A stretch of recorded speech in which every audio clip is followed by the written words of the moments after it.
Tu as grandi en banlieue, dans ce qu'on appelle familièrement les quartiers. Ouais. Tu es issu de milieux populaires. Est-ce que tu penses aujourd'hui que les jeunes ont tous les mêmes chances? Oui et non. Oui et non, parce que c'est vrai que quand on grandit dans un quartier, bah, c'est très compliqué je ne vais pas dire de s'en sortir, mais voilà, on doit en faire plus que les autres. On doit en faire plus que les autres, mais il ne faut pas non plus se laisser abattre. Je pense que si on croit en ses rêves, si on sait, pas dès le début, mais très jeune, ce qu'on veut faire et ce qu'on souhaite faire, on peut y arriver. Après, dans les quartiers, il y a de très bonnes choses aussi. Moi, ce qui me dérangeait un peu dans le système éducatif français et aussi dans les ZEP où j'étais, moi, dans les zones d'éducation prioritaire, c'est que souvent les professeurs, bon après, c'est pas non plus de leur faute, mais ils oublient que certains jeunes ont aussi une vie privée et des fois, elle est compliquée.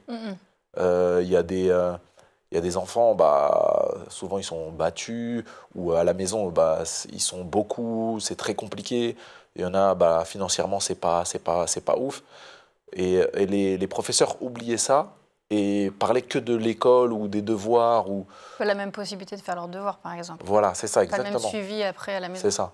Après, je comprends que pour le professeur, c'est compliqué hein, de gérer une classe de 20 à 30 élèves. C'est souvent dur. Donc voilà, je pense que des deux côtés, c'est compliqué.